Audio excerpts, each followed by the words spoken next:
Can you talk a little bit about the deaf community and about the culture? So Jamie sort of mentioned a few things that she'd sort of observed, but in your, being your community and also New Zealand Sign being your first language, what would you sort of notice, I think, can you sort of talk about some cultural aspects that are sort of very specific to that, to you?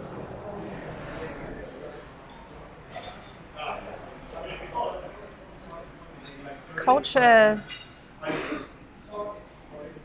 everyone knows generally what culture is.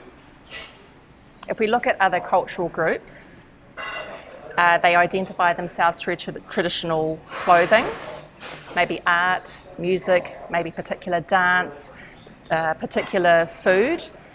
When we talk about deaf culture, it's actually challenging for us to say, well, here's our culture, because what is it? Yeah, what is it? We don't have specific clothing, we don't have specific food, it's something more innate.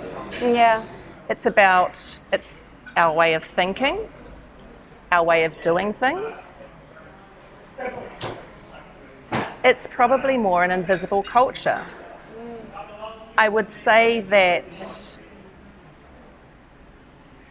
we have amongst us all a collective agreement.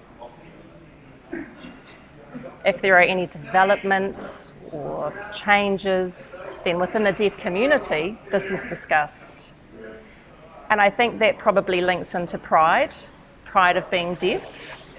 And I say deaf with a capital D. So we will identify and say, I'm deaf with a capital D. Which means I use sign language first and foremost, be it in education, my access to information is via sign language, employment and the like. So just going back to that capital D, can you kind of clarify, does that mean that you are really proud to be deaf and to be using New Zealand Sign? Is that what that capital D, that's what you're meaning? Yeah. Correct. Yes. Yes. So a lot of people amongst our community, I mean, how do I sum it up? We're different. We're just a cool group of people, and the outside world seems to look in and think, but you can't hear music. You can't hear the birds tweeting away. But for me, I kind of think, well, hang on a moment. I am so grateful I have these tools. I have this visual communication that I access. My world is so much more vivid. Yes. And of course, for our international deaf visitors, for example, if I say head off to quite a unique country, I would stay with a deaf family. It doesn't matter, whether we've known each other previously or not. It's these connections, it's that bond that the community has, and that is really, really powerful. So we make these connections all over the world. There are 70 million deaf throughout the world. So, making those connections and keeping them are much easier. Yes. Communication with other people from overseas, we can just communicate just like that. No barrier, it's just that instant communication. Fantastic. What would you say, leading on from there, what would you say were the sort of main misunderstandings about your community, by the hearing community?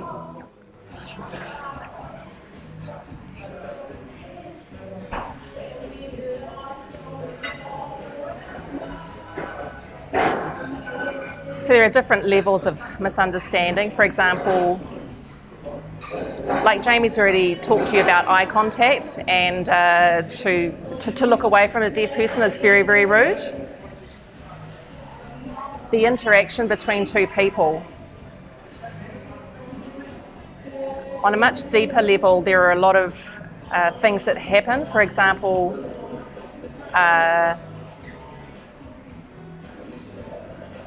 so hearing people assume that deaf people are unable to do for themselves, and often will take over, don't worry, I'll do that for you. Because your English isn't so great, I'll support you with that. And as a deaf community, we value independence. But just, give us that opportunity to develop that, to let us get going with that.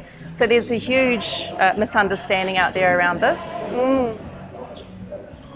Perhaps a deaf person may not have a specific skill set, but give us the opportunity to develop that.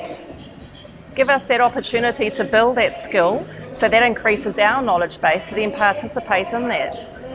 Do you understand what I'm saying? Yeah, so absolutely. For example, let's talk about the education sector or the health sector.